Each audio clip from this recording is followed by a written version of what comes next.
Baik, pada video kali ini saya akan membahas mengenai sensor analog dan juga sensor digital dalam konsep Internet of Things atau IoT. Sebelumnya perkenalkan, saya Firman Fasrul Kitab, mahasiswa dengan NIM 1349030 dari program studi atau Sains Instrumentasi dan Otomasi angkatan 2023. Oke, langsung saja ke bahasanya. Akan kita bahas yang pertama yaitu mengenai IoT, ESP32, ADC, DAC, analog, digital, integrasi ESP32 dengan sensor, terus juga IoT, internet ya, kesimpulan. Pengantar IoT, Internet of Things atau IoT adalah konsep di mana berbagai perangkat fisik terhubung ke internet dan dapat bertukar data secara otomatis. Perangkat ini bisa berupa sensor, aktuator, atau sistem kontrol. Contoh perangkatnya seperti smart home. Mungkin kalau smart home itu seperti sistem kunci pada pintu yang sekarang banyak menggunakan kartu ataupun sidik jari. Oke, kalau selanjutnya ada smart city seperti lampu di jalanan sekarang otomatis ketika kondisi atau intensitas cahayanya berkurang otomatis dia akan menyala. Perangkat kesehatan mungkin seperti smartwatch yang dapat mendeteksi detak jantung, dan monitoring industri seperti mendeteksi kebocoran gas pipa gas gitu pada perusahaan gas contohnya. Selanjutnya yaitu peran sensor dalam IoT.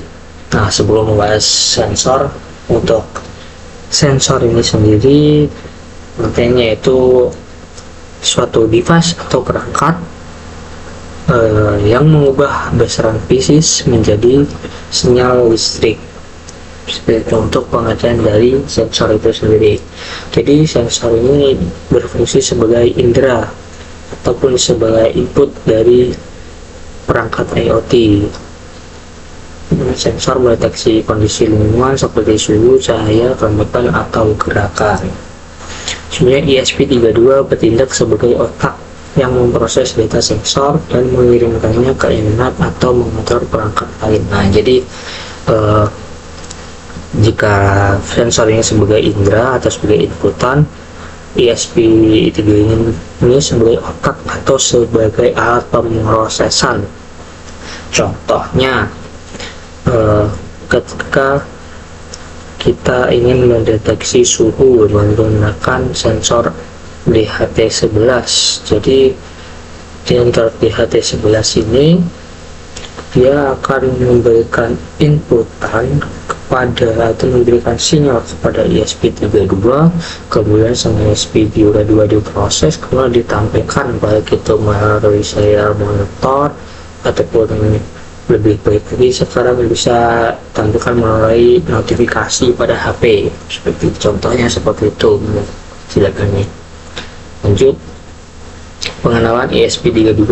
Nah, ESP32 adalah microcontroller yang populer untuk aplikasi IoT karena memiliki Wi-Fi dan Bluetooth bawaan.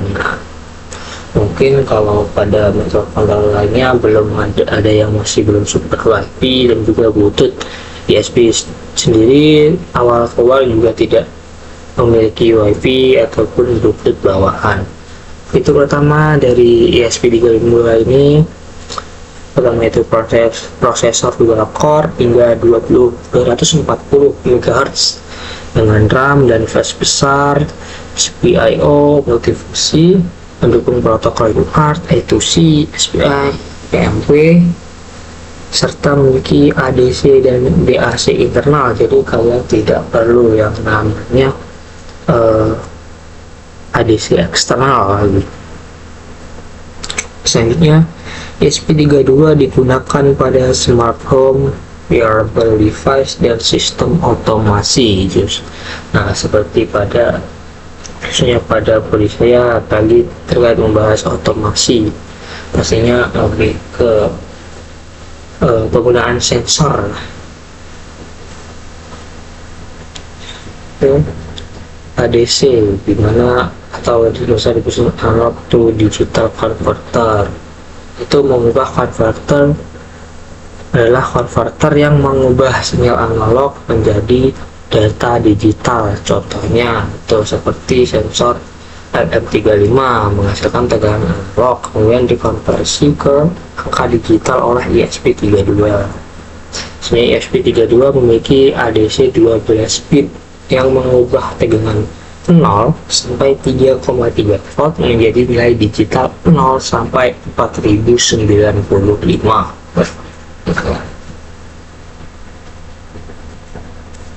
Sebenarnya itu DAC, digital to analog converter, adalah konverter yang mengubah data digital menjadi sinyal analog. ESP32 memiliki DAC internal 8 bit, fungsinya untuk menghasilkan sinyal audio, mengontrol kecerahan lampu, dan aktuator analog. Sebenarnya contohnya menghasilkan gelombang sinus untuk buzzer atau speaker. Sensor analog sendiri itu menghasilkan sinyal berupa tegangan kontinu. Contohnya sensor LDR, LM35, potensiometer. Kelebihannya yaitu pastinya lebih murah dan juga lebih sederhana. Untuk kepulangan sendiri rentan noise, perlu ADC ataupun perlu converter. Tapi kalau kita menggunakan ESP32 sudah ada pin untuk membaca sensor analog melalui pin ADC. Sudah ada konverternya di dalam ESP32. Sensor digital langsung memberikan data binar atau digital. Contohnya DHT11, suhu, dan memberikan untuk mengetahui suhu dan juga kelembapan. Ya, sensor PIR yaitu sensor gerakan, juga sensor mendeteksi jarak atau HCSR04 menggunakan gelombang ultrasonik. Kelebihan yaitu pastinya lebih akurat, tahan noise. Kekurangannya pasti harganya lebih mahal, tapi sebenarnya kalau untuk harga ini lebih ke untuk sekarang ini mungkin lebih terjangkau lah. Untuk sensor ESP32, sebenarnya ESP32 membaca sensor digital lewat GPIO atau komunikasi institusi SPI dan UART. Integrasi ESP32 dengan sensor ESP mampu membaca sensor analog digital sekaligus. Jadi ESP32 tadi kan sudah dilengkapi dengan DAC dan juga ADC, jadi udah bisa langsung membaca keduanya. Contoh aplikasinya smart home, LDR analog tambah dengan DHT11 digital untuk kontrol lampu dan kipas. Smart farming itu sensor kelembapan tanah analog ditambah dengan sensor suhu digital untuk pompa air otomatis. Nah, jadi ketika suhunya mungkin terlalu panas dan tanahnya mengering, nanti akan menghidupkan pompa untuk membasahi dari lahan tanah pertanian tersebut. Oke. Selanjutnya studi kasus IoT itu smart home. ESP32 membaca suhu dari DHT11 dan cahaya dari LDR, kemudian mengatur lampu dan kipas secara otomatis pastinya. Dimana sensor DHT ini memberikan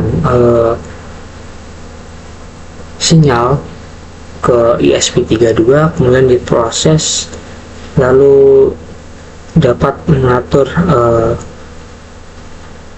kipas apabila ketika dalam keadaan suhu tinggi, maka kipas otomatis akan menyala. Begitupun dengan LDR, apabila intensitas cahaya yang berkurang, maka lampu akan menyala.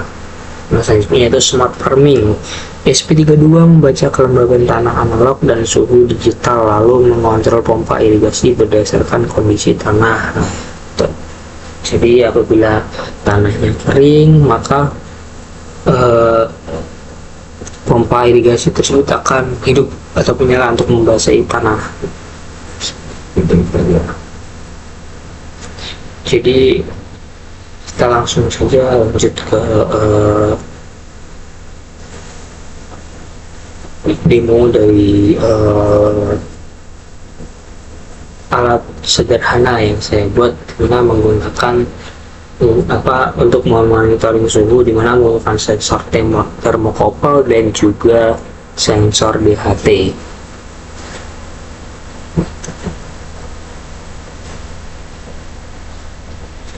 Masuk ke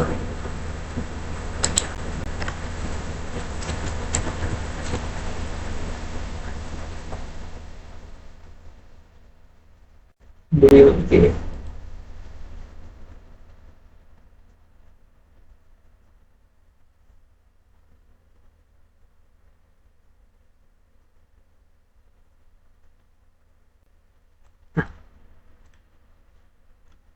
Sebelum kita mulai, saya akan membahas untuk programnya, di mana saya menggunakan sensor DHT11 dan juga sensor thermocouple Max 6675.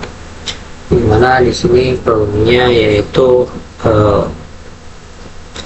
yang pertama ini mendeklarasikan untuk pin pada ESP32 yang saya gunakan, yaitu untuk pada sensor DHT, di mana untuk sensor DHT saya menggunakan pin 15 pada ESP32 untuk pin outnya atau pin keluaran sinyalnya. Selanjutnya untuk sensor thermocouple, pin serial outnya saya menggunakan pin 5 pada ESP32. Kemudian untuk pin CS-nya atau chip selectnya saya menggunakan pin 2 pada pin GPIO 2 pada ESP32, dan pin CK atau pin clock-nya saya menggunakan pin IO 4 pada ESP32. Setnya buat setup saya bikin ini untuk mengatur baud rate atau kecepatan, bukan kecepatan ini sih, sebenarnya kayak tampilan lah pada serial monitornya itu agar lebih ini enak untuk dilihatnya. Sebenarnya delay selama 0,6 maskon atau delay sekitar 500. Saya ini untuk inisialisasi sensor DHT dan juga sensor thermocouple-nya. Kemudian void loop untuk membaca DHT 11-nya, menggunakan float, humidity, DHT, dan humidity. Juga float temperatur DHT temperatur. Kemudian untuk pembacaan semua sensor thermocouple-nya yaitu double Thermax sama dengan thermocouple rate Celsius. Kemudian ada juga untuk memvalidasi pembacaan sensornya. Apabila gagal, maka sensor DHT akan serial monitor akan menghasilkan gagal membaca dari sensor DHT. Begitupun apabila dapat dapat terbaca, maka akan menandakan suhu sekian, kelembapan sekian, gitu. Dimana kelembapan ini dalam bentuk, nah di sini bisa dijabarkan juga suhu dalam bentuk Celsius, kelembapan dalam bentuk persentase. Kemudian tampilan pembacaan pada sensor thermocouple. Di sini ditampilkan suhu yang dalam bentuk Celsius dengan delay 2 detik. Oke, langsung saja kita coba. Kita buka kamera.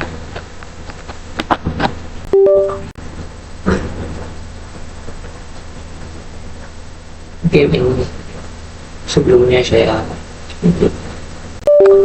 ini sensor yang saya gunakan.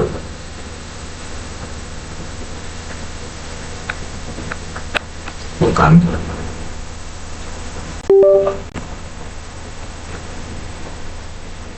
Ya. Pastikan untuk partnya itu. Oke, sini bukan combling banget. Dengan USB 32 modul kita upload.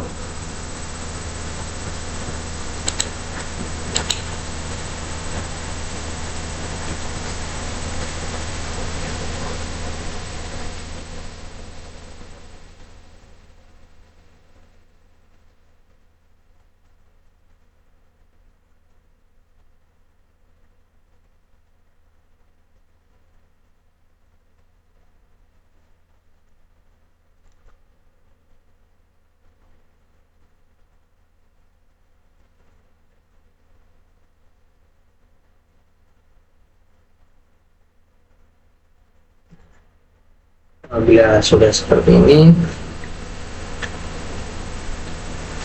ya, untuk programnya sukses atau terbaca, kita langsung ke serial monitor.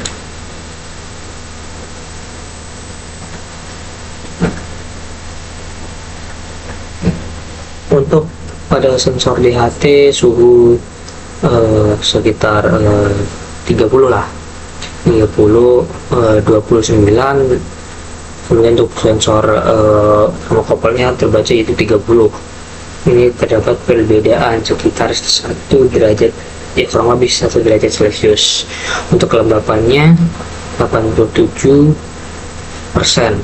Coba saya ini untuk sensor termokopelnya, apakah suhunya akan turun?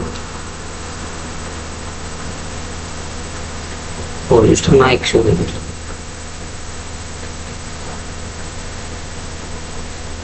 Tuh.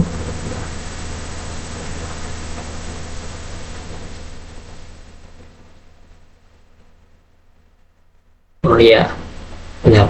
Dia suhunya akan naik apabila dengan kendaraan hangat.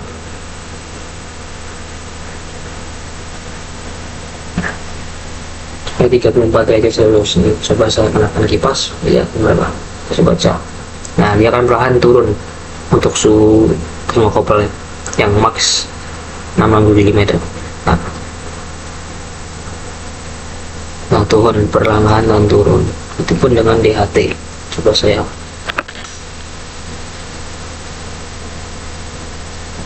udah 930.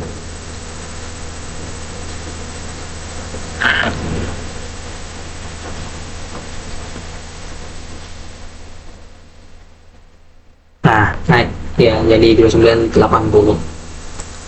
Mungkin seperti itu. Kita langsung aja lagi ke ini. Oke, kesimpulannya IoT yaitu menghubungkan perangkat fisik dengan internet. ESP32 adalah microcontroller powerful dengan Wi-Fi dan juga Bluetooth. ADC dibutuhkan untuk membaca sensor analog. ADC dikenal menghasilkan sinyal analog. Sensor analog harganya lebih murah, tapi memerlukan ADC. Sensor digital harganya lebih mahal tapi lebih akurat dan langsung terbaca. ESP32 dapat mengintegrasi sensor analog dan digital untuk sistem IoT yang lebih lengkap. Mungkin sekian video dari saya. Apabila masih belum ketemu, saya mohon maaf. Now I'm shaking, drinking all this coffee. These last few weeks have been exhausting. I'm lost in my imagination, and there's one thing that I need from you. Can you come through?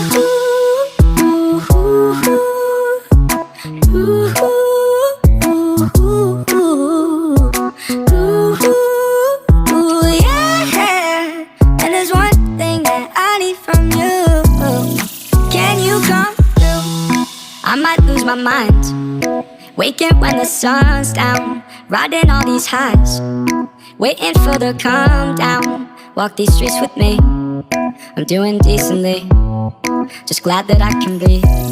Yeah, I'm trying